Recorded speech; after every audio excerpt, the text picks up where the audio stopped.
Opening question, Dwight Fraser, IRFM.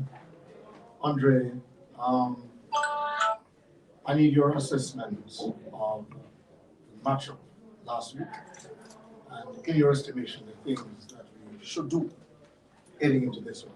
Come tomorrow.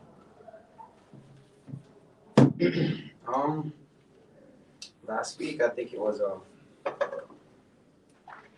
tricky game, going there and playing on turf, but no excuse from the players' side.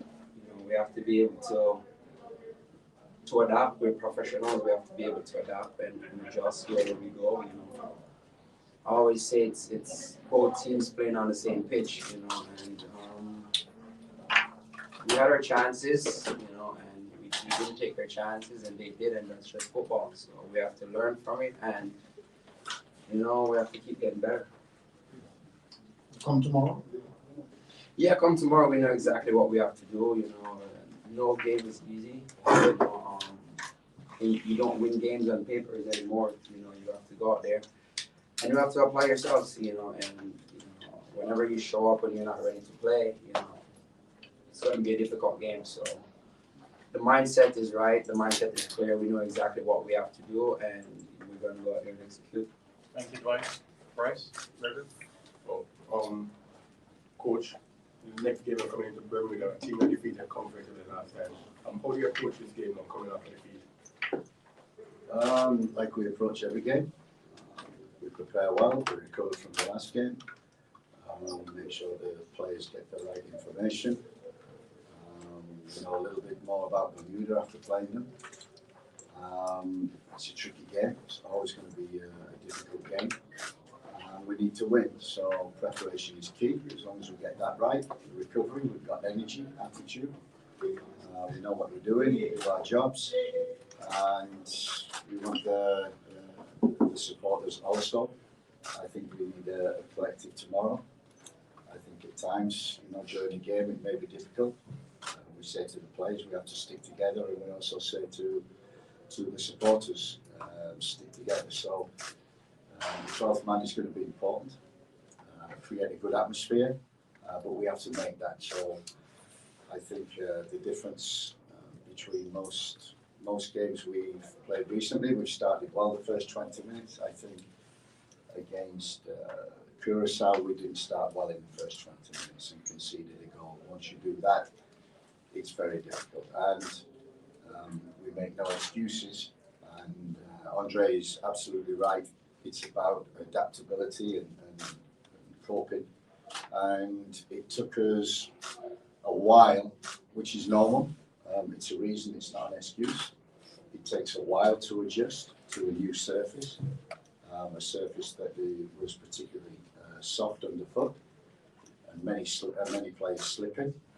That I think the reason they adjusted during the week, and we had to adjust in one training session. And once we did, after 20 minutes, 30 minutes, we got a grip of the game, and I think then we dominated, created enough chances, one to equalise and two to go on and win.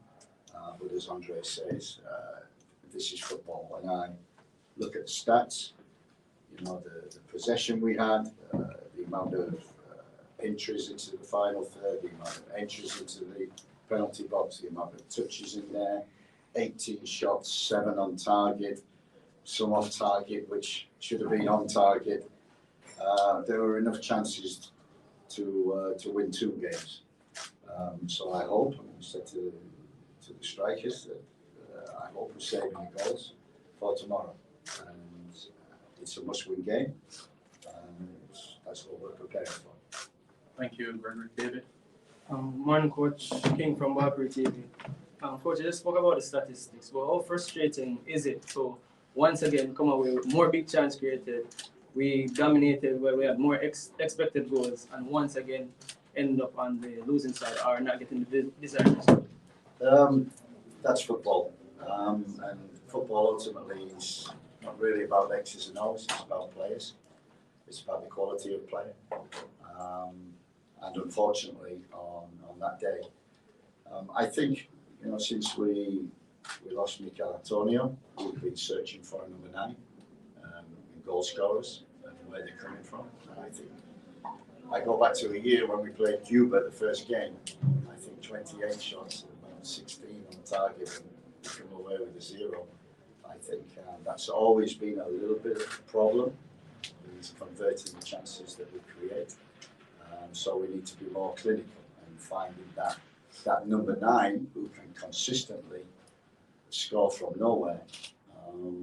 I think we're searching for. Since Mikel went, we've tried players and they've done well. Unfortunately, Warner Brown has been injured. Calimatri's come in and done a great job and scored. Roman Borrell, but we also expect the wingers, the likes of Cephas and Dixon, Tyrese Campbell, Leon Bailey, Damari Gray. We expect them to score as well, and also from midfield. So, we scored a lot of goals, I think, from set plays also, which has helped us. But we're looking for that clinical finish to what is. We dominated the game. We dominated the ball. We created chances, good chances. As long as we keep doing that, and the performance is at a level, I'm happy with that. I was happy with the first 20 minutes. And no excuse for that, but we did have to adapt. But once we adapted, we dominated. We need to do the same. And like we were in the first game, I think we scored the first goal and we were clinical in the chances that we got. Blakey, straight off, the shot, was it unsighted? Because it was a shot from way out, so we're wondering if it got deflected or were you just not able to see? Because it didn't dive. What happened there? Yeah, I couldn't see it well. Daniel? Hi, 2 questions. Firstly for you, Jay. Losing the game was obviously tough, and then jumping to second in the group. In speaking with the players, how do you guys not overly internalize this loss, knowing that you guys have been building momentum since the start of the qualifiers?